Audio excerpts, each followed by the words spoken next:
Let's talk about the running backs. We got to go through the whole room because there's news about everybody, and it ranges from the good, the bad, the ugly to everything in between. What's happening, everybody? Christian Pedersen back with another episode of Seahawks Digest, the show that is going to keep getting infinitely better now that there's actual football to talk about. The season is back.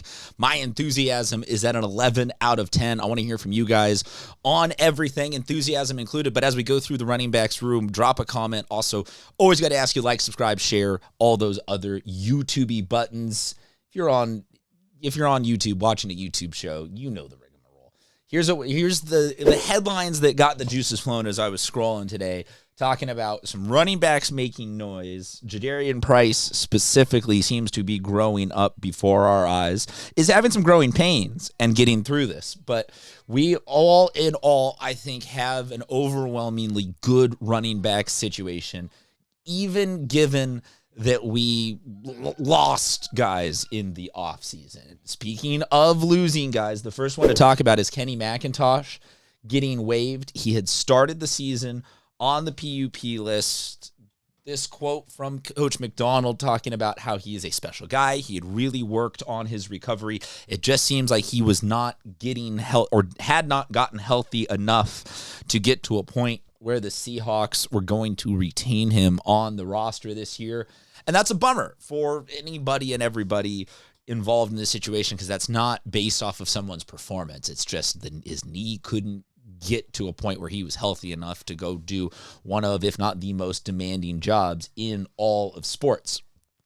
Next guy on the list, talking about knee injuries, let's talk about Sharps. The updates that we seem to be getting, well, they are scant and few and far, but like NFL injury updates are sometimes more guarded than like the presidential nuclear codes. And I get that, but Sharps, it seems from everything that we can put together here, could be back as soon as October. I would question and caution in all of this about what does Sharps really being back look like.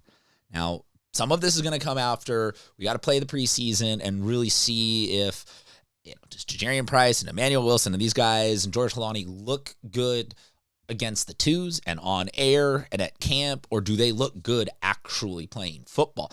I think it's going to be closer to the second one than the first one, and that makes me want, not going to reach a point where we don't need Sharps or we don't want him back, but does rushing him back in October mean to have him back and then be like, okay, first game back in October, we're giving you 25 carries and you're going to pound the rock just to show that your knee is good? Or does it mean bring him back and ease him into a split up assignments of, Jadarian Price is over here doing some of this, Wilson's doing a little bit of this, and then by that initial December return date, we then have Sharps like worked all the way back up to it. I think that has to be the approach, just because it's a long season. The Seahawks are good enough that even if there's a little bit of a I think they're good enough. Even if there is a little bit of a deficiency in the run game initially, that they have enough offensive and defensive skill around that to make up for it, at least in terms of like, I don't think they'll go 0-5 out the gate just because Sharps wasn't there. Just my thoughts. Curious, like I said, to know thoughts from all of you guys on this one. The next guy is Emanuel Wilson. This tweet from Greg Bell here breaking down that Wilson is getting scrimmage plays from with the starting offense. I get that some of this is the necessities of you're figuring out a new system and new guys and a new OC and all of that, but I kind of don't think that you would waste reps with your first string offense on just being like, oh, Emanuel hasn't had a couple, let's let him run a drive. Like, this is not the JV football team at your local high school where you're like, kind of get everybody some love, get everyone a couple of plays. Let's just have some fun. Like, it's the NFL, and you're not gonna give guys I so dumb of an idea, just spilled my coffee over it. So Emanuel Wilson getting a crack at it, thinking, like I said, this could end up being I think, split duty across the board and gives you an opportunity to then talk, or gives all of us an opportunity to then talk about Jadarian Price, the draft pick extraordinaire who is doing good things, having some growing pains. Ernest Jones talking about him putting the moves on him and freaking getting him way out of the play, saying he's good, man, running out into pass coverage. Price made a bit of a move on him and hell of a route today. So he's good, man. I think he's going to help us. Might be too generic of a quote to take like an infinite amount away from him and be like, oh yeah, he's gonna X, Y, like the 1,000-yard rushing that Sean Alexander was like, Jadarian Price is gonna do that immediately. But here's where I say we've got some growing pains that I think are still good things, because we're talking about him making that great move on Ernest Jones out in the flat on a passing situation. He had some issues at day one of camp, dropping some balls in a 7-on-7 drill, running the wrong route, making mistakes is not for everybody in the NFL. Sometimes that's going to cost you your job. Sometimes that's going to make you better, though. And Price excelling in Monday's practice, talk about him catching in ways that look fantastic. Jadarian Price did very little in the sense of coming out of the backfield, catching passes.